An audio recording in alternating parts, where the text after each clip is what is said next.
मंगलम भगवान वीरो मंगलम कुलकुंजायो धर्मस्थु मंगलम सर्वमंगल मांगल्यं सर्वकल्याणकं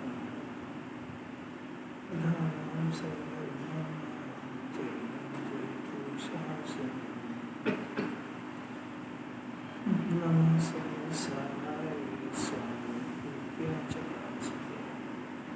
चित्स्वभावाय भावाय सर्वमंगलकरचे।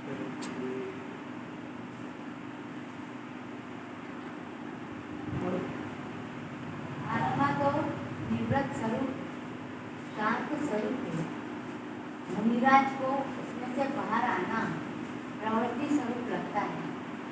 ऊंचा से ऊंचा स्वभाव भी उन्हें बोध स्वरूप लगता है, मानो पर्वत उठाना हो। आत्मा के प्रचुर ससंवेदन में से बाहर आना नहीं स्वाता। क्या अलौकिक बात है। ऐसा चेतन तत्व अंदर में विराजमान है, कैसा है, बिल्कुल निवृत्त स्वरूप है। किसी बाहर में पाप और पुण्य में प्रवृत्ति सुहाती नहीं है, उसको ज्ञानी कहते हैं। पाप और पुण्य भले ही चल रहे हैं, अनादिकाल से चल रहे हैं, पर उसमें प्रवृत्ति बस निवृत्ति, क्योंकि आत्मा का निवृत्त स्वरूप है। तो पाप और पुण्य में प्रवृत्ति होती है, पाप और पुण्य का विषय पवित्र भी होता है। तो ज्ञानी कहते हैं उसको है कि उसको बाहर की प्रवृत्ति रत्ती भर सुहाती नहीं है। बाहर की प्रवृत्ति में यद्यपि देखा जाता है पर सुहाती नहीं है, क्योंकि मैं निवृत्त स्वरूप स्वभाव वाला हूँ, मैं शांत स्वरूप स्वभाव वाला हूँ। तो शांत स्वरूप स्वभाव होने से उसमें कोई सा भी विकल्प अशांति को उत्पन्न करता है। ऐसा स्वभाव समझ में आ गया है, वो बाहर की प्रवृत्ति क्यों करेगा। तो अज्ञानी को बाहर की प्रवृत्ति में मजा आता है, इसलिए वो प्रवृत्ति करता है। रिजल्ट में क्या है कि आज तो कुछ भी नहीं आया रिजल्ट, वहाँ क्लेश क्लेश आया है। ऊंचे से ऊंचा शुभ भाव भी ऐसे ज्ञानी कोई भी हो, इंद्र हो, चक्रवर्ती हो, मुनिराज की तो बात है, क्या करें। उनके तो ऊंचे में ऊंचा शुभ भाव 28 मूल गुण 6 आवश्यक जो उनके भूमिका के अनुसार हैं, ऊंचा से ऊंचा शुभ भाव उनको सुहाता नहीं है। अज्ञानी को तो पाप ही सुहाता है भी, तो क्या करें। ऊंचे से ऊंचा शुभ भाव भी उनको बोझ रूप लगता है। क्यों? क्योंकि उस शुभ भाव में प्रवृत्ति होती है, बोझा इसीलिए लगता है। अज्ञानी को प्रवृत्ति में बोझा लगता ही नहीं है। अपने को जो सांसारिक काम होते हैं उसमें मजा आता है कि बोझा लगता है? मजा आता है। आपकी क्या राय है? अपने से पूछो ही मत। अरे अपनी जो गलती दिख जाए तो शर्म आ जाना चाहिए। जिन्हें परमात्मा किसको कहते हैं? जिसको बोझा लगना चाहिए उसको अपना कर्तव्य मानता है, उसमें मजा आता है, इसी का नाम मिथ्या दर्शन है। ये जिन आचार्यों को सब पता है कि जिनवाणी सुनता है खाली वो ज्ञान का कलेक्शन करने के लिए सुनता है, विचार इसको कुछ नहीं है। डिसीजन तो आगे बढ़ ही नहीं पा रहा है, डिसीजन के बगैर शांति नहीं होती है। ये वितरागियों का मार्ग है, वो सब जानते हैं अच्छी तरह से कि इसको सिर्फ जिनवाणी सुनने के नाम पे शैव ज्ञान की रुचि और ज्ञान का कलेक्शन करता है। बस विचार से उसको विचार में नहीं इकट्ठा करो, ये भी सुन लिया लोगों को बताने के लिए, कोई वैल्यू नहीं है उसकी। पुण्य भाव भी नहीं होता है उसमें। तो ऊंचे से ऊंचा शुभ भाव उनको बोझा लगता है भाई। वो मानो कैसा बोझा लगता है कि जैसे पर्वत उठाना हो। पूरा आत्मा के प्रचुर स्वसंवेदन से बाहर आने ही नहीं सुहाता है। मुनिराज की तो दशा ऐसी है कि आत्मा में जाते हैं तो बाहर आना सुहाते ही नहीं। तो ज्ञानी की कैसे है, जब आत्मा में नहीं जा पाते हैं तो आत्मा की चर्चा को छोड़ के दूसरी चर्चा नहीं सुहाती है उसको। होती है, क्या करें, उसकी भूमिका ऐसी है, परिस्थितियाँ ऐसी है। तो उसकी परिस्थितियों के कारण बाहर की चर्चा आदि उसके देखी जाती है, सुहाती नहीं है। अज्ञानी को आत्मा की नहीं सुहाती, उसको तो पूरा उल्टा चल रहा है। आत्मा की हो तो घड़ी देखेगा, बंद करो, हो गया हमारा तो समय। और वो पाप की चर्चा हो तो अनलिमिटेड चलेगी, तो उसको अपना अवलोकन करने ही नहीं आता, क्या अनादिकाल चला गया। इसीलिए साथ भय से कांप रहा है। सम्यक दृष्टि के निशंक अंग की चर्चा चलती है।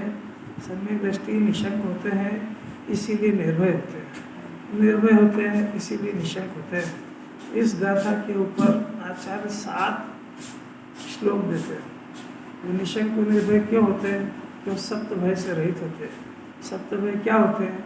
कि पहले नंबर का भय है इस लोक का भय और परलोक का भय। ज्ञानी को होता ही नहीं। क्यों?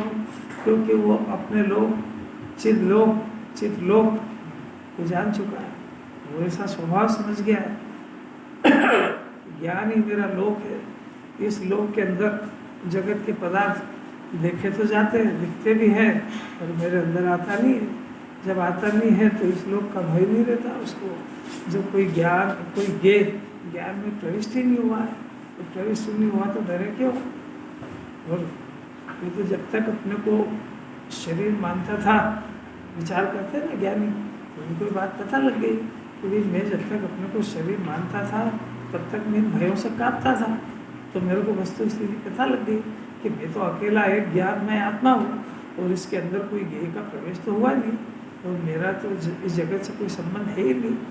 अनादि अनंत एक इस विश्व में तैरता तत्व, ज्ञाता रहने वाला तत्व, लोक के किसी पदार्थ से कोई मेरा हो, बन गया हो तो भय लगे छूटने का। और जो कोई मेरा है ही नहीं तो निर्भय रहता है, इसलिए निशंक रहता है। ऐसा विचार करते बार बार। जब भी सविकल्प दशा में आते हैं तो ऐसा विचार चलता है। निर्विकल्प होते हैं तो मस्त रहते हैं। प्रयोजन तो निर्विकल्प रहने के ही। इस लोक से भिन्न परिणमित होने वाला शाश्वत एक सकल व्यक्त, ये लोक, ये मेरा लोक है। जो अपना लोक अपने को पता लग गया है तो उसको चित स्वरूप लोक को यह ज्ञानी आत्मा अकेला देखता है कि अकेला मैं ज्ञानमय हूँ, आनंदमय हूँ, केवल ज्ञान स्वरूप हूँ। केवल ज्ञान प्रकट होता है, ये तो बात की बात है। केवल ज्ञान प्रकट होता है, वो तो नया प्रकट हुआ। और वो केवल ज्ञान में 3 लोक 3 काल जानने में आया है। वो तो ज्ञान के स्वभाव की खिलावट की बात है। और यहाँ पे ज्ञानी जो निर्भय निशंक रहता है, अपने स्वभाव स्वरूप को जान करके रहता है। तो ज्ञानी को डिसीजन हो गया कि अपना स्वभाव स्वरूप क्या होता है। कि ज्ञान नख से लेकर के शिख तक पूरा शरीर ज्ञान शरीर ही है। ज्ञान के अंदर शरीर, ये पौद्गलिक शरीर का तो प्रवेश हुआ ही नहीं है। 8 कर्म का भी प्रवेश नहीं हुआ है, भाव कर्म का भी प्रवेश नहीं हुआ है। तो जब ये मेरा लोक है ही नहीं है तो बाहर रहते हैं ये सब। तो अपने को अकेला ज्ञान स्वरूप और ज्ञाता जानने के कारण ये बाहर के संयोग भी कुछ समय बाद अपने आप हट जाते हैं। और जैसा उसने डिसीजन करा था मैं ज्ञान में हूँ, ऐसा ज्ञान में रह जाता है। ये किसी अपूर्व बात है। वो जानता है कि मैं ज्ञान में हूँ। अभी थोड़ा बहुत अन्य ज्ञेयों के पीछे मेरे को आकुलता वगैरह उत्पन्न हो जाती है, ये तो विभाव है, ये मेरा स्वभाव नहीं है, मैं इनसे भिन्न हूँ। तो इनसे भिन्न रहने के कारण जगत के जीवों को और उसको खुद को भी ऐसी आकुलता दिखती है। दिखने पर भी वो अपने को ज्ञान स्वरूप जानता है। ऐसा कोई अद्भुत बात है, ये तो अपने महाभाग्य से आ गई। तो ऐसा विचार, कोई विचार कहने वाला नहीं मिला उसको। जो मिलते हैं वो उसको यही उपदेश देते हैं, शरीर की चिंता करो, घर की करो, दुकान की करो, खाएगा क्या? और भाई ये भी तो बोलो खाता ही नहीं है कितना भय। जो बेचारा कभी अनादि से कुछ चखा ही नहीं, उस जीव को निरंतर खाने के डर से उसे पाप कराया जाता है। कैसा संसार है, वस्तु स्वरूप भी सुनने पे नहीं मिला है। ज्ञानी को इस लोक का भी भय नहीं रहता है, परलोक का भी भय नहीं रहता है। इस लोक का भय का अर्थ क्या हुआ कि जो 14 तरह के परिग्रह, 24 तरह के परिग्रह है ना, तो 24 तरह के परिग्रह में 14 अंतरंग परिग्रह, वो तो जीव के भाव की बात है। 10 जो बहिरंग परिग्रह है उनसे इसको एकत्र ममत्व चल रहा है। कब से चल रहा है? अनादि काल हो गया। क्यों चल रहा है? अपने परिग्रह को जानते ही नहीं। क्यों चल रहा है? इन परिग्रह के आधार से ही अपने को बड़ा मानता है, अपने आधार से सुखी मानता है। क्यों चल रहा है? कर भगवान को देखा ही नहीं उसने कि जिसकी मेरे को डिमांड है वो तो उनके पास है ही नहीं। और मैं उनके पास जब भी दर्शन करने गया तो मैंने वही मांगा, मैं इतना ही नहीं समझ पाया कि भाई अगर वो इस बाहर के परिग्रह में सुख होता वो कुछ छोड़ के आत्मा में काहे को जाते। मैं इतनी बात समझ नहीं पाया। तो वो मेरे किसी अज्ञान दशा है, सब खेल सब विचार करता है। अज्ञानी तो हो जाएगा, उनको नमोकार मंत्र सुना घर आ जाएगा। अरे भाई जरा कैसा जैन दर्शन है, हे प्रभु मैं तुमसे क्या मांगू। जिन्हें परमात्मा के दर्शन करने पर तो निकामचित हो जाता है, मेरे कुछ नहीं चाहिए, बस चाहने की इच्छा अनंत काल के लिए खलास हो जाए, इसका नाम जिन दर्शन है। भीख मांगे इसका नाम जिन दर्शन थोड़ी है। कैसी बात है, कोई अच्छी नहीं लग रही, कोई मजा नहीं आ रहा। आराम वाले साहब थोड़ी थोड़ी अच्छी लग रही है। हाँ आराम से बता रहे हैं। देखो रुचि इसको कहते हैं, खुद को रुचि है ना, तो बच्चे हैं तो बच्ची को शास्त्री करा रहे हैं। है अपनी है किसी की ताकत इतनी कि बच्ची को शास्त्री कर के कोर्स कराए, लोग की पढ़ाई कराए, उसको क्या कराए शास्त्री करा के। उसको खुद को ही नहीं पसंद आ रही है। ये चिन्ह है उसका कि जिसको खुद को सुहाती है वो बच्चों को ऐसी शिक्षा देना पसंद करता है। अपन तो आता हो तो और मना कर दे उसको, अरे अभी पढ़ाई कर ले, कोई मरे जा रहा है क्या, धर्म तो बुढ़ापे में करना है, अरे जिंदा भी रहेगा बुढ़ापे तक। और मनुष्य सारा पाप का पोटला बांध लेगा, जब समझ में आएगा क्या धर्म। इतना डिसीजन नहीं कर पा रहा है जीव। ये मौका है भैया, बातें करने से क्या होता है, आचार्य को पता है सब, उसको बातें करना आती है सब, दूसरों को भाषण देना आता है, उपदेश देना आता है, दूसरों को ही देखा करता है, बहिरात्मा है ना, क्या करेगा। कैसी अपूर्व बात है। मान तुम आचार्य नाम तो सुना सब, भक्तामर पाठ करा।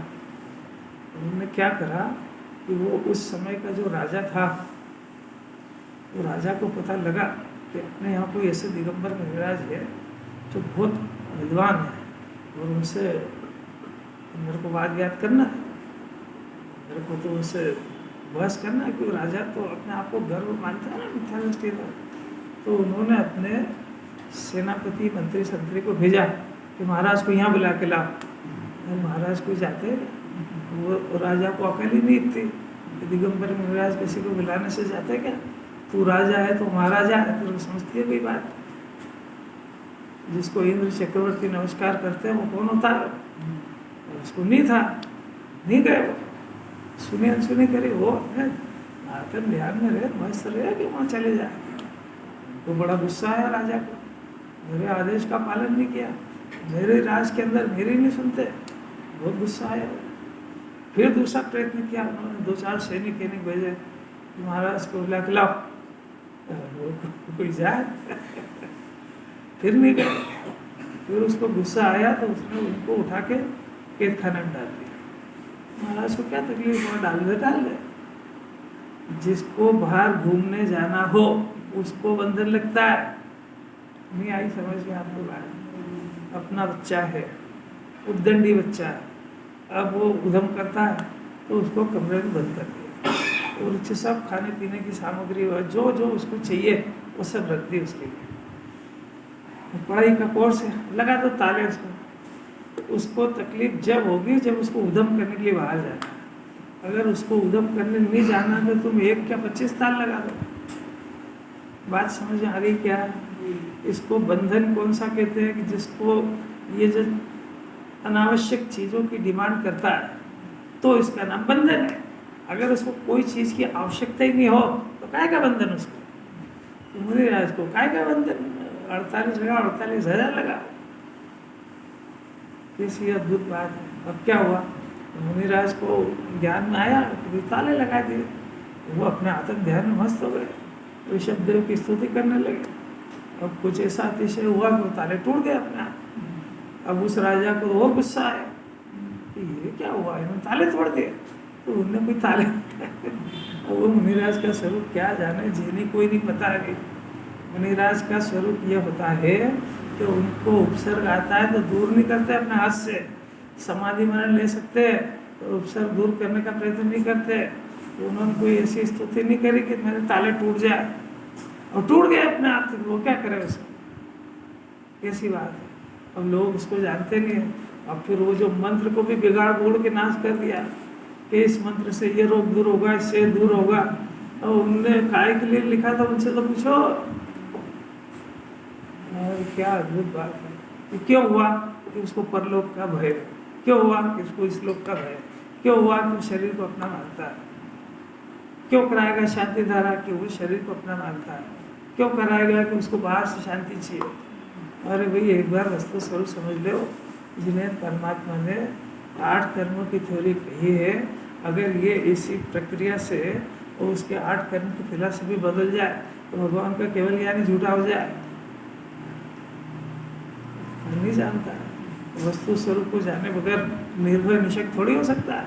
कांपेगा तो भय के नाम से, मरेगा जब तो मरेगा, वो पहले से भय से भी है, हार्ट अटैक और बीपी हो जाए उसको, तो मैं तो मर जाऊंगा। कैसी अपूर्व बात है।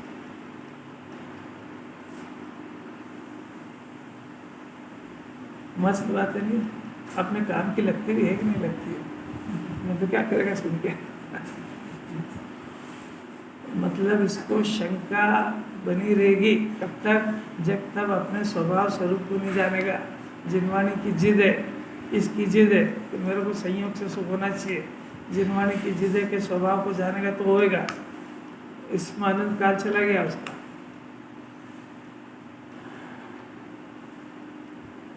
ज्ञानी आत्मा अपने को एकाकी देखता है, अनुभव करता है, ये चित स्वरूप लोग ही मेरा है, उससे भिन्न दूसरा कोई लोग, यह लोग या परलोक मेरा नहीं है, ऐसा ज्ञानी विचार करता है निरंतर। कब करता है? जब शुद्धोपयोग में नहीं रह पाता है, तब बाहर विकल्प होते तो आकुलता होती है। संयोग में शरीर भी है, चारों संज्ञा भी लगी हुई है, आहार संज्ञा, मिथुन संज्ञा, भय संज्ञा, ये भी लगी है। तो इसके इस जाति के विकल्प भी देखे जाते हैं तो उसको विकल्प खड़े होते हैं, तो उन विकल्पों का समाधान जानता है। वो क्या जानता है कि ये मेरे ज्ञान से इस समस्या का समाधान नहीं हो पाएगा और मेरे को इसकी आवश्यकता ही नहीं है, तो ये राग उत्पन्न भले ही हो जाता है पर ये निरर्थक परिणाम है, ऐसा विचार करते हैं। मेरे को सुखी होने के लिए या शरीर को टिकाने के लिए इनकी जरूरत नहीं है, आ जाता है परिणाम में। इसको तो छोड़ना चाहते हैं निरंतर, नहीं तो मुनि काय के लिए बनेंगे, जंगल काय के लिए जाएंगे। ऐसा ज्ञानी विचार करते हैं, विचार करें तो पाए। अब विचार अभी अपनी परिणति को टटोल लो जरा सा, ये स्टाइल नहीं है इसमें कि ज्ञानी क्या करते हैं ये याद करो और अज्ञानी क्या, ये नहीं है। ये करते हैं कि ज्ञानी को ऐसा विचार होता है तो आप ये विचार शुरू कर दो तत्काल, क्योंकि आपका ज्ञान अनंत से वस्तु स्वरूप में छेड़छाड़ कर रहा है, ये बाहर के पदार्थों के पीछे तड़प रहा है बुरी तरह से। इस ज्ञान से अपने जिनवाणी के ज्ञान से अपने आत्मा को समझा लो, विचार करो कि ये कर्म के उदय को छेड़छाड़ी नहीं कर सकता है, और जिस पदार्थ के लिए तड़प रहा है बुरी तरह से, सुखी करने के लिए उस पदार्थ की इसको आवश्यकता नहीं है, इसको सुखी होने के लिए अपने शुद्धात्मा की आवश्यकता है और वो इसके पास मौजूद है। जिनवाणी के आधार से उस आत्मा को प्राप्त करने का प्रयत्न करो। और जो चीज़ की डिमांड ज्ञान कर रहा है वो कर्म के उदयाधीन है, अपने अधीन नहीं है। तो 2 शर्तें हो गई, कौन सी? एक तो तेरे पुरुषार्थ से मिलेगा नहीं, और कर्म के उदय से मिलता है और आ जाएगा तो उसमें सुख नहीं है। किसी अपूर्व बात है, और 2 ही तरफ ठगा जाएगा। वो चीज़ नहीं मिलेगी जब तक तड़फड़ाएगा, और मिल जाएगी तो 2 पैसा का वैसे ही रहेगा। बीमार था तो दुखी महसूस करता था कि सुखी, और वो बीमारी ठीक हो गई तो क्या आनंद चतुष्टय हो गया? नहीं, क्या हुआ क्या? अरे बुरी बात है, आचार्य ने तो इतना करुणा करिता समझाया कि इस जीव को पाप का उदय ज़्यादा हो ना तब भी जिनवाणी समझ नहीं आती, इसलिए नहीं आती कि बेचारा वो आजीविका की व्यवस्था करे, असाधा के उदय से निपटे कि तुम्हारी जिनवाणी सुनने आए। तो उस परिस्थिति में उसका दिमाग वहाँ लगा रहता है, इसलिए बेचारा को समझ भी नहीं आती। अब वो अपने ज्ञान से मैं इस समस्या का हल कर लूँगा ऐसी बुद्धि से वहाँ लगा रहता है और हल कर नहीं पाता, पूरी जिंदगी चली जाती है, इसलिए उसको भी बड़ी कठिन है। और जो ज़्यादा पुण्यशाली है तो उसको तो दूध मांगे, पानी मांगे तो दूध मिलता है, पानी मांगे तो जूस मिलता है, उसको किसी तरह की प्रतिकूलता ही नहीं है। तो अब उसको जिनवाणी इसलिए नहीं सुहाती है, इसलिए नहीं पसंद आती है कि वो जिनवाणी उसको ये सिद्ध कैसे करे कि तू दुखी है। यही समझ, कौन मानता अपने आप को दुखी है? अरे साहब सभी तो है, 3 जन्म खाने जितना तो मेरे घर में रखा है, शरीर में कोई रोग नहीं है, और बाहर जाता हूँ घूमने फिरने खूब, और घर में नौकर चाकर गाड़ी लाड़ी पाड़ी सब है, काय का दुख। अब जिनवाणी तो उसको समझ में आती है जिसको इस जन्म का पर जन्म का ये भय लगता हो, जिसको निरंतर आकुलता, उसका परिचय संयोग से नहीं आकुलता से हो, जिसको आकुलता में दुख लगता हो तो संयोग से सुखी नहीं हुआ हो, ऐसे जीव को जिनवाणी पसंद आती है। वो बहुत ज़्यादा धनवान को भी पकड़ में नहीं आती है, वो बहुत ज़्यादा गरीब को भी नहीं आती है, मीडियम चाहिए, मीडियम, जिसको सुख दुख दोनों, सौभाग्य सौ परिस्थिति अपने पास है कि बहुत ज़्यादा करोड़पति अरबपति भी नहीं और एकदम बयानीता भी नहीं है, इसलिए उसको सुख दुख दोनों का परिचय है। कैसी कैसी बातें हैं। इसका तो कहना है मैं खाली आत्मा सुना, और ये परिस्थिति कंट्रोल नहीं होगी, इसको भटक रहा ज्ञान बुरी तरह से, इसी के आधार की चर्चा चल रही है। इससे भिन्न कोई लोग नहीं ऐसा ज्ञानी विचार करता है, खाली विचार ही नहीं करता, जानता है क्या कि इस लोक और परलोक में मेरा कुछ है ही नहीं। प्रथम तो मेरा जन्म ही नहीं होता है, अगले लोक की बात ही क्या करें। जीव तो जहाँ रहता है अपना संख्यात प्रदेश में रहता है, अगले जन्म अगला जो भव है वो तो इस जब तक अरहंत सिद्ध नहीं बन जाए, जब तक दूसरे शरीर का मिलना, इसको परलोक कहते हैं, मिलता है। एक बार इस जीव को सम्यक ज्ञान हो जाए, अपने शुद्धात्मा से इसको परिचय हो जाए, तो जो शरीर संयोग में अभी है ये, और जो कषाय बैलेंस रहेगी ये दोनों का ये जीव ज्ञाता बन जाता है। पहले क्या था ज्ञान दशा में, इसका कर्ता भी बनता था और इसका स्वामी बनता था। अब जैसे ज्ञान नेत्र खुला तो ये शरीर मैं हूँ ये बुद्धि चली गई, और ये शरीर इसके ज्ञान का ज्ञेय बन गया, क्योंकि अपने को ज्ञाता समझ गया, इसलिए शरीर उसका ज्ञेय हो गया। अब पाप और पुण्य के विकल्प, इससे तो वेद ज्ञान हो गया उसको। ज्ञान अपने को जानने से इस विकल्प को वो भी ज्ञेय के खाते में चला गया, तो उन परिणामों को ज्ञान का ज्ञेय जानता है। अब उसको वह किस बात का कि अगले जन्म जो शरीर मिलेगा वो भी ज्ञान का ज्ञेय, नहीं मिला तो वो भी ज्ञान का ज्ञेय, जरूरत क्या है उसको। नहीं आ रही बात से कषाय रहे तो गई साहब, अभी तो 3 कषाय है ज्ञानी को, अभी 2 है, अभी मुनिराज के भी 1 है। अरे पर वो इसको भिन्न जानते हैं, अपने अंदर जानते ही नहीं, तो उनको 3 है कि 2 है, 1 हमारे अंदर है ही नहीं। हमारे से मतलब ही क्या है, ये 3 रहे कि 2 रहे कि 1 रहे, है तो मेरे से भिन्न।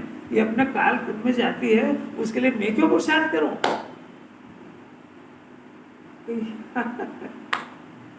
ऐसी अपूर्व बात है। अरे कुछ समझ में भी आ रही है कि नहीं आ रही है, और कुछ समझने का पुरुषार्थ भी लगता है कि नहीं। ये जीव अगर इन बातों से सहमत नहीं होएगा तो कोई प्रयत्न नहीं है दुनिया में किसको सुखी कर दे। चोर कोई निर्भय हो सकता है कभी, चोर नहीं समझते। चोरी की परिभाषा क्या है, पराई चीज को अपनी मानता है, तो ये शरीर पराया है कि अपना। अब अच्छा कितना आसान है पराया है कि जड़ से उठा के पराया के लिए रात दिन इसको अपना मानने की चिंता में डूबा हुआ है। अज्ञानी जीव का झगड़ा ये है कि मेरी सुनता क्यों नहीं है, मेरा बनता क्यों नहीं है। जिनवाणी करी न बनेगा न सुनेगा, क्योंकि तेरा अधिकार नहीं है। इतनी बात कैसे उतर जाए इसको। ये अपने स्वभाव और स्वरूप को नहीं जानेगा तब तक ये बात गले नहीं उतर सकती। बोलना सीख सकता, कभी जिनवाणी के कहे अनुसार विचार नहीं कर सकता, और जब तक इसका फैसला नहीं हो कि मैं ज्ञान में हूँ, जगत के ज्ञेय से मेरा कोई संबंध नहीं है, ज्ञाता को कोई सुआ सूतक लगता नहीं है। ज्ञान स्वभाव आत्मा रात हो कि दिन सोता ही नहीं है, तो रात और दिन अपने स्वभाव के आनंद में मस्त रहता है। कैसी अपूर्व बात। इसलिए ज्ञानी को श्लोक परलोक का भाई कहाँ से हो, ऐसी गजब की बात। ऐसा कहते हैं आचार्य, जो अज्ञानी परद्रव्य को अपना मानता है उसका भय दूर करके दिखाओ। और जिस ज्ञानी ने ये डिसीजन कर लिया कि जगत का कोई पदार्थ मेरा नहीं है, शरीर भी मेरा नहीं, मैं ज्ञान मैं हूँ, शरीर मैं नहीं, ज्ञान और आनंद की मूर्ति में हूँ, रागी नहीं वीतराग मूर्ति में हूँ, उसको कोई भय खड़ा करके दिखाए है बात। ये कह रहा है कि मेरा भय दूर कैसे हो, यहाँ कह रहे हैं कि ज्ञानी बन जाए तो भय भय कैसे कैसा लिखा है इस लोग पर, कहाँ से हो, और अज्ञानी को भय क्यों नहीं हो। अज्ञानी से ज्ञानी बनने की बात चल रही है कि ज्ञानी अज्ञानी का विचार करा रहे, खाली दोनों ही बातें चल रही है। ज्ञानी का स्वरूप जानेगा तो ज्ञानी बनने का अभ्यास करेगा, ज्ञानी बनने का स्वरूप समझेगा तो ही इसको अपना अज्ञान का भी पता लगेगा। और जब अज्ञान का पता लगेगा तो अज्ञान रखने के लिए ज्ञान नहीं करा रहे, अज्ञान को बहुत जल्दी दूर करने के लिए ज्ञान करा रहे हैं।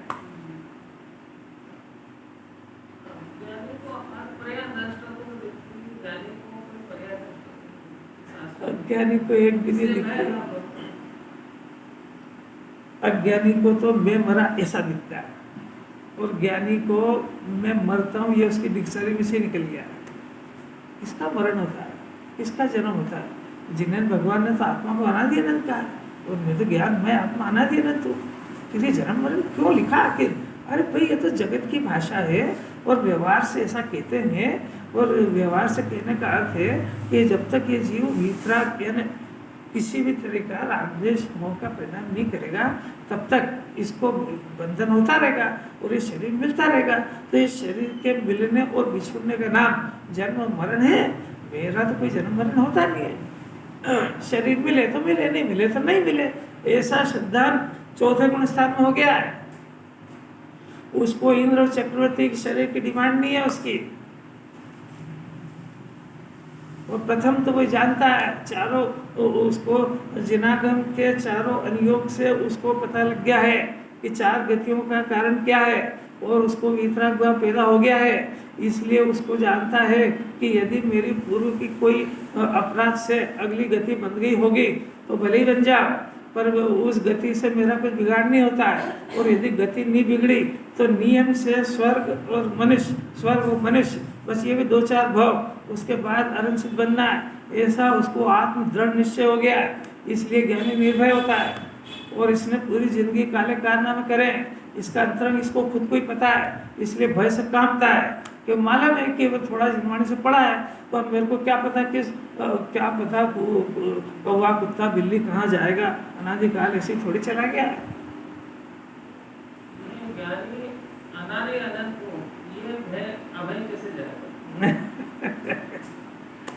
जो कह रहे हैं वो सुनने का प्रयत्न करो।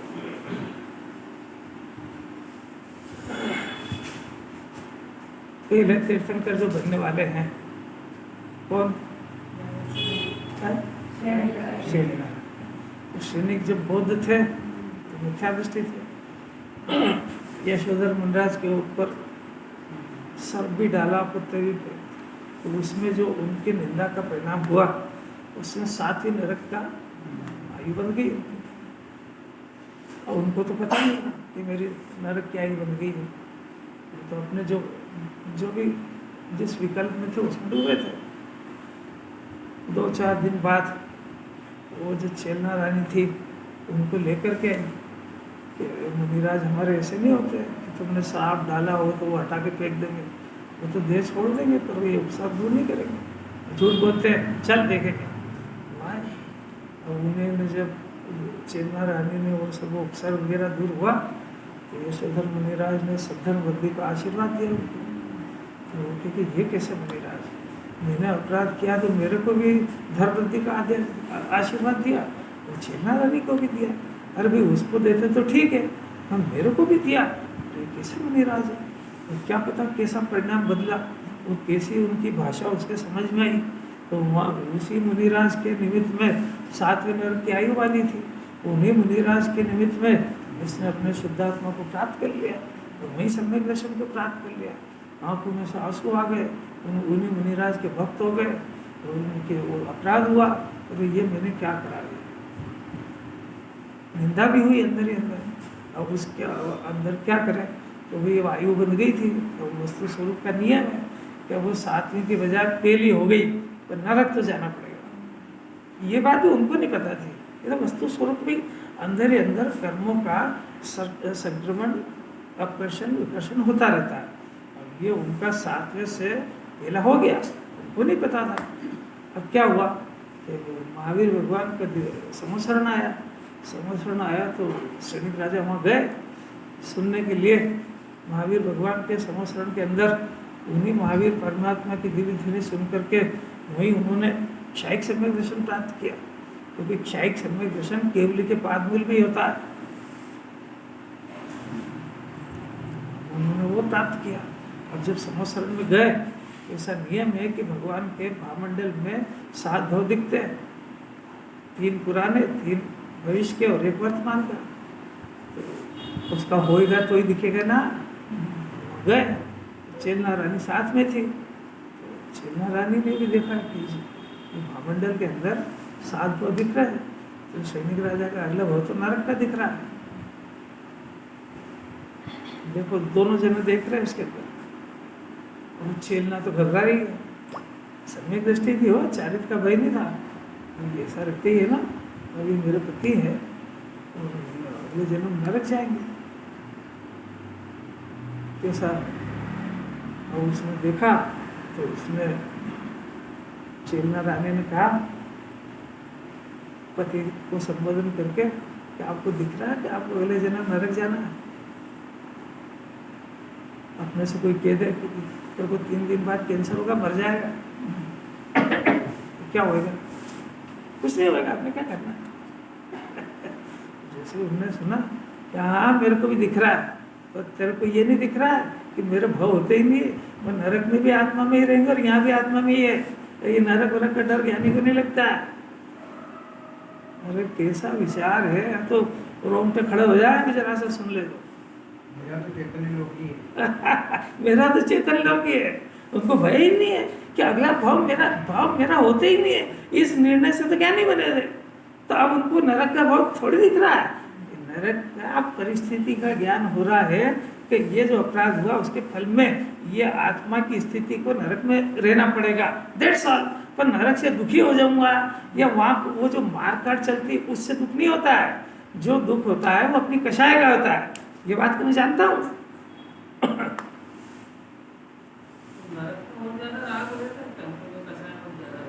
जो कह रहे हो वो बात समझने का प्रयत्न करो। अपूर्व बात है, अभी इसको कह दे।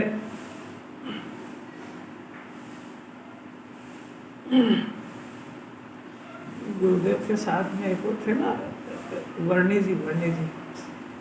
जी थे। तो एक भक्त पार्श्वनाथ भगवान की पूजा कर रहा था। पार्श्वनाथ देव से आपकी करूं सदा, दीजिए निवास मोक्ष, भूलिए नहीं कदा। तो सब रोज बोलते थे। तो उन्होंने बुलाया कि भाई पार्श्वनाथ भगवान के पास से खबर आई है, उन्होंने भेजी है कि वो तेरे को मोक्ष देने को तैयार है। अरे क्या बढ़िया, तो रोज बोलता है भूलिए नहीं मोक्ष दीजिए सदा, तो तैयार है। तो बोले एक शर्त भेजी उन्होंने कि 7 दिन बाद होएगा तेरे। तो बोला अच्छा 7 दिन तक मैं क्या करूँ? वो 7 दिन तक तेरी जो 7 मिले हैं, एक एक मिल रोज जल जाएगी, भस्म हो जाए, खत्म हो जाएगी। 7वें दिन जब सारी मिलें जल जाएगी तब मोक्ष मिलेगा। तो कहता है उनसे पूछो ना कि कोई दूसरा रास्ता नहीं क्या मोक्ष का? कोई दूसरी विधि से नहीं मिल सकता है, ये एक विधि है। 3 लोक में परमार्थ का पंथ एक ही होता है, दूसरा नहीं होता है। तो क्या मेरे को तो नहीं चाहिए, कोई बात नहीं, तो हमको तो पहले ही पता था तेरे को नहीं चाहिए। किस किस को चाहिए यहाँ से? भव्य जीव तो ये कहता है कि आपके कहने में भी टाइम मत लगा, सबसे पहले मेरा नाम लिखो, क्या ले चलो। वही जीव की ताकत ही नहीं इतनी है। वो तो कहेगा पहले मैं सब घर वालों को बताया हूँ, सब व्यवस्थित करे हूँ, वसीयतनामा वगैरह ये करे हूँ।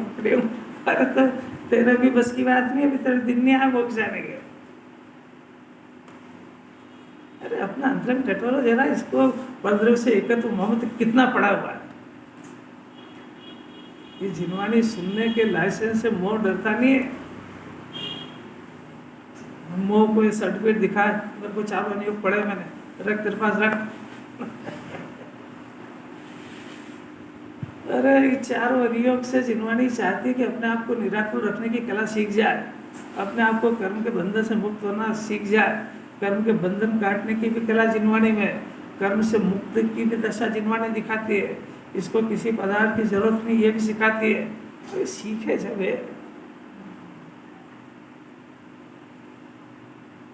चाहिए ऐसा मोक्ष चाहिए। इंस्पेक्टर साहब क्या है? कुछ होगा नहीं ऐसा, किसी के कहने वेने से थोड़ी होता है। वो तो वो खाली इसकी मान्यता की बात है। वो कोई मील इसके मानने से इसकी हो गई है और किसी के कहने से जल जाएगी, इससे कुछ नहीं होएगा। ये जैसा शरीर है ना, शरीर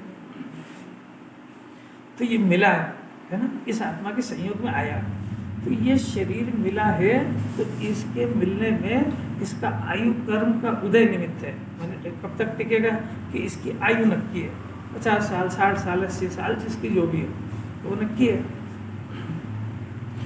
तब तक इस आत्मा के साथ में शरीर रहेगा, पर रहेगा तो ये मिलने का तो बन गया एक बार। अब वो प्रति समय उसके जो निषेक हैं वो प्रति समय खिलते हैं। 70 साल की आयु तो वो निषेक प्रति समय खिलता है, और जिस समय वो 70 पूरे हुए तो वो निषेक खत्म हो गए, सब आयु कर्म झड़ते झड़ते झड़ते पूरा खलास हो गया। उसी समय ये शरीर चला जाएगा, मर ही जाएगा, दूसरा शरीर मिलेगा, घटना अलग है।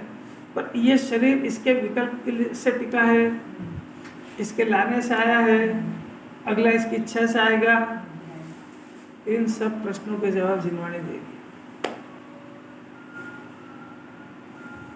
न्यायी समझ बात। ऐसे ही वो जो मिले उसको मिली है, प्रत्येक कर्म का ऐसे ही संयोग है बना होगा कि वो जो सामग्री मिलती है वो एक बार, और पर वो जितने समय तक टिकती है वो उसके प्रति समय के निश्चय खिलते हैं, और वो खिलते हैं तो वो मिले जब ही जाएगी जब उसके पुण्य के उदय के निश्चय खत्म हो जाएंगे। तो उसमें 2 घटना होगी कि या तो ये जीव खुद ही चला जाएगा उनको छोड़ के, और या फिर वो सामग्री छूटेगी। क्यों? क्योंकि वो इसकी है ही नहीं। दोनों में से आपको कौन सी पसंद है? कुछ बोलो ना। दोनों ही पसंद है। जिनवाणी से टिपा हुआ ज्ञान तो बिल्कुल सत्य है, पर ये पड़ा हुआ रिवॉल्वर का लाइसेंस है, चला बताती ही नहीं इसको। कैसी अलौकिक बात, बच्चा होता है ना, बच्चा तो एक बार वो चलते हुए अंगारे से छू जाए जरा सा तो उसको सब ज्ञान हो जाता है। आप किसको कहते हैं? तो कभी भूल के भी नहीं जाता उधर। ऐसा इस जीव को कभी ऐसा ज्ञान हो जाए कि 8 कर्म मेरे विभाव से 8 कर्म बन रहे हैं, तो भी भूल के भी उसकी रुचि नहीं करेगा। पर ये 8 कर्म जो इसके पाप और पुण्य के परिणाम इसको इंटरेस्ट चलता है, इसका अर्थ है कि उससे कर्म बनते ऐसा समझता नहीं है। उस बच्चे की तरह वो कहना सीख गया कि आँख से हाथ जलता है, पर उसको कुछ जानता नहीं है। ऐसा बोलना सीख गया है कि भाव कर्म से 8 कर्म बनते हैं, और फिर उनका उदय आता है कि ये शास्त्रीय ज्ञान को रखो एक तरफ। कुछ भी अच्छा नहीं लग रहा है क्या? एक ऐसी बात है कि ज्ञानी को आखिर भय कैसे नहीं होता भाई।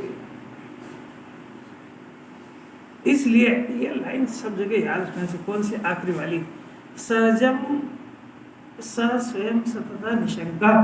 देखो श्लोक के नीचे वाले अंतिम लाइन, निशंका सततम स्वयं स सहजम ज्ञानम सदा विंदति।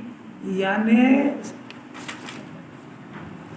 ज्ञानी तो स्वयं निरंतर निशंक वर्तता हुआ सहज ज्ञान का, यानी अपने ज्ञान स्वभाव का अनुभव करता है, सदा अनुभव करता है। रोटी खाते समय भी ज्ञान के अनुभव की धारा चलती है।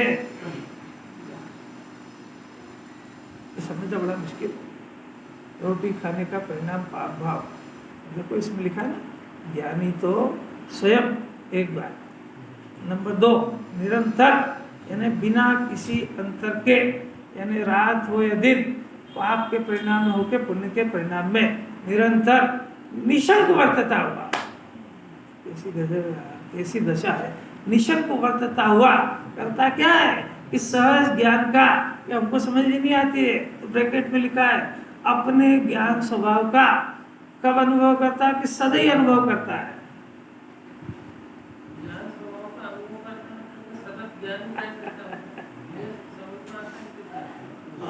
देखो कितने अच्छे हुए, समझने की जिज्ञासा होना चाहिए। ये सुन के गर्दन हिला देता है ना, यार अपन तो पूछो मत, अगर समझते ही नहीं है, सतत अनुभव करता है, यानी अंदर में चैतन्य स्वभावी आत्मा है ना। ये असंख्यात प्रदेश, अनंत गुणों का पिंड, सर्वांग ज्ञान शरीरी, पारणामिक भाव, ध्रुव, एक रूप रहने वाला शुद्धात्मा यहाँ विराजमान है। इसको आत्मा कहते हैं। और इसी की एक दशा, उसके अंदर पर्णमन होता है, वो पर्णमती हुई दशा को पर्याय कहते हैं। इसको द्रव्य कहते हैं, इसको पर्याय कहते हैं। उस पर्याय में 2 दशा होती है। एक तो 2 सभी गुण है, अनंत गुण है, पर 2 गुण विशेष, 3 गुण विशेष रूप से, श्रद्धा ज्ञान और चारित्र, तो ये इनका भी परिणमन निरंतर पाया जाता है।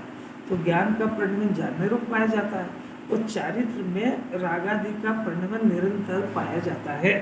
वो आत्मा की वर्तमान दशा का रोग है। तो वो जो रागादि चल रहा है ना, वो रागादि के कारण आत्मा का ओरिजिनल स्वभाव वो प्रकट नहीं हो पाता, माने उसको शांति नहीं मिल पाती है, वो निरंतर चल रहा है। और श्रद्धा के अंदर ये जो रागादि का परिणाम चलता है, इसकी रुचि हो गई उसको, इसलिए आत्मा की शांति प्रकट नहीं हो पा रही है। और जब जिन्हें भगवान की आज्ञा सुन करके, ये शुद्धात्मा का स्वरूप समझ करके, ये अपने ज्ञान से अपने शुद्धात्मा को स्वीकार करके जब ये ज्ञान स्वभाव का आलम्बन लेता है, तो उसमें वो कषाय भिन्न रह जाती है। तो भिन्न रहने पर जब वो मिथ्या दर्शन भी चला गया, और एक कषाय के अभाव की परिणति भी शांत हुई, शांति प्रकट हुई, तो जितना ज्ञान का अंश उस शुद्ध आत्मा में जमा है, उतनी जो शांति प्रकट हुई है वो 24 आवर कंटिन्यू चलती है। उसका नाम है शुद्ध परिणति, वो निरंतर चलती है। तो उस शुद्ध परिणति का संबंध उपयोग से नहीं है, उपयोग ज्ञान की पर्याय है।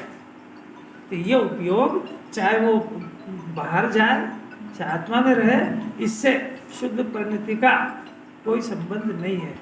इसलिए उसको वो शुद्ध परिणति, वो उसको वो जानता है कि उपयोग भले ही बाहर गेय में जाए आत्मा में जाए, ये डरता नहीं है। इसको तो अजीर्ण हो गया, अरे नहीं मैं किसी को देखूंगा तो मेरा विकार हो जाएगा, अरे मैं किसी से बोलूंगा तो विकार हो जाएगा, इसको तो अजीर्ण हो गया। गेय को जानने से विकार नहीं होता है। वो जो विकार चल रहा है वो कषाय की अशुद्धि वो जितनी है, वो अशुद्धि वो दुख का कारण है, उपयोग नहीं है। तो वो मिथ्या दर्शन गया और अनंतानुबंधी कषाय गई, उतनी शुद्धि प्रकट हुई, उतनी धारा कंटिन्यू चलती है, और उस धारा वो बढ़ती रहती है। वो मोक्ष का मार्ग है, वो उसका उपयोग से कोई संबंध नहीं है। वो चाहे उपयोग पाप में रहे पुण्य में रहे, तब भी वो एक कषाय के अभाव की शांति धारा कंटिन्यू चलती है। आपने बैंक पे 10 करोड़ रुपए रख दिए तो उसका ब्याज 24 घंटे आता रहेगा, उतना डिपॉजिट आपका हो गया। ऐसा इसके स्वभाव में एक कषाय के अभाव जितनी जमावट हो गई है, उसका जो ब्याज है शुद्ध परिणति वो कंटिन्यू चलती रहेगी।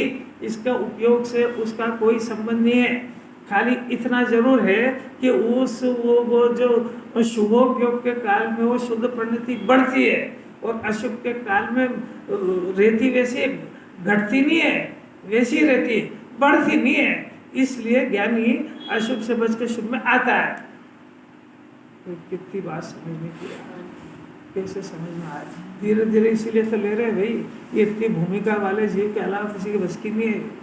तो देखेगा क्या हो रहा है, सम्यक दृष्टि है और 5 इंद्रिय के विषय भोग रहे हैं, और तेरे क्या मालूम क्या कर रहे हो?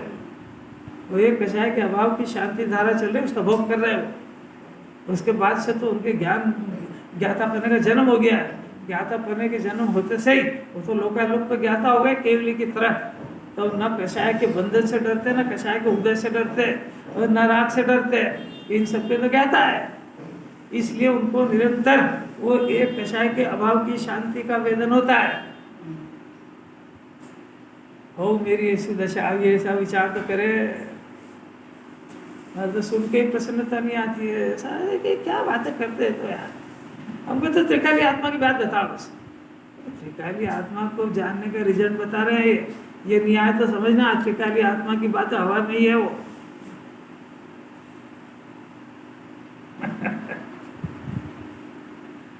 कर्ता बुद्धि जो की तो है, सुख बुद्धि जो की तो है, मिथ्या दर्शन में स्क्रैच भी नहीं लगा। इसको कोई जिनवाणी सुनना कहते हैं, आनंद बात सुनिए। जो काम अनादि से नहीं किया वो कर गए, इस जन्म में गुरुदेव कर गए, वो अपने को यही सिखा गए। जरा कल्पना करो कि अगले जन्म में अपने को गुरुदेव मिल जाए और ये जीव की नरक पशुपति दिखे, तो ये गुरुदेव को बदनाम करेगा कि उनका प्रसन्नता होगी उनको कि मेरा शिष्य यहाँ आ कैसे गया है? क्या जवाब देगा उनको? नहीं आने बात समझ। अरे भाई, कोई कॉलेज का प्रोफेसर और कॉलेज का स्टूडेंट है ना, तो वो प्रोफेसर ये चाहता है कि मेरे पढ़ाए हुए विद्यार्थी मेरे से जल्दी कलेक्टर कमिश्नर बन जाए, तो मेरे को कोई तकलीफ नहीं है, क्योंकि वहाँ जा कर के वो मेरे को प्रसिद्ध करेगा। नहीं आ रही बात समझे? तो प्रसन्न होता है। ऐसा गुरुदेव ने ये 45 वर्ष तक ये सिद्ध करा कि मेरे पहले अगर कोई अरनसिद्ध बन सकता है तो मेरे लिए प्रसन्नता का विषय है। और इसका प्रमाण है कि वो द्रव दृष्टि प्रकाश वाले निहाल भाई सोगा नहीं, उन्होंने कहा कि ये मेरे से पहले भगवान बन जाएंगे, और जब मैं दीक्षा लूंगा उस समय मेरे को नमः सिद्धेभ्य कहना है, तो इनको नमस्कार जाएगा। तो प्रसन्नता की बात है कि दुख की? यहाँ तो जरा सा अपने से ज़्यादा किसी को याद हो जाए चलने लगे, वो जरा सी किसी की प्रशंसा ज़्यादा बढ़ने लगे, इसकी थोड़ी कम हो तो ऊंचा नीचा हो जाए, मंदिर ही आना बंद कर दे। तो खतरनाक कसाय को पकड़ के बैठा है, सांप को पकड़ लिया, वो काट रहा है, तड़प रहा है, पर छोड़ता नहीं है उसको। जरा अंतर भी टटोलते जाना चाहिए इसको। कैसी कैसी बात है। तो ये मार्ग तो कोई भरत जी जो हुए ना, भरत जी हुए तो उनके पहले उनके पुत्र मोक्ष चले गए। कैसी कैसी बात है। सौधर्म इंद्र नाम तो सुना? सौधर्म इंद्र वो भी एक भाव के बाद मोक्ष जाने वाला एक भावतारी होता है।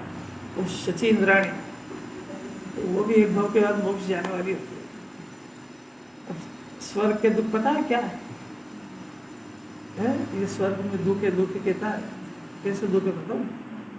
यहाँ किसी की पत्नी बहुत प्रिय हो, अब 2 में से एक का वियोग तो होगा इससे। अब वो चली गई तो उसको कितना दुख होएगा? दुख होगा, सुख होएगा? दुख होएगा। और दूसरे लिया उसको पता लग गया, तो इसको अवधि ज्ञान से इसकी स्त्री को पता लग जाए कि तो मेरे मरने का इंतजार कर रहा था, 4 दिन बाद दूसरे लिया है, टाइम हो गया। इतने तो समझो। तो सौधर्म इंद्र की लाइफ में, उसकी आयु में असंख्य इंद्राणी आती है, और वो उससे पहले भगवान बन जाती है देह छोड़ के। तो उसके मानसिक दुख की कल्पना कर सकते हो? यहाँ तो कई बार निषेध कर देती है वो, पर वो शची इंद्राणी इंद्र को, सौधर्म इंद्र को कितना प्रेम और कैसा रखती होगी। वो इंद्राणी का वियोग होने पर सौधर्म इंद्र को कितना मानसिक दुख होता होगा। वो दूसरी आ गई अलग बात है, पर वो और फिर वो अवधि ज्ञान है उसको, तो अवधि ज्ञान से जान लेता है कि ये सब भगवान बन गए और मैं यही रह गया। अभी कितनी इंद्राणी गई, असंख्य चली गई।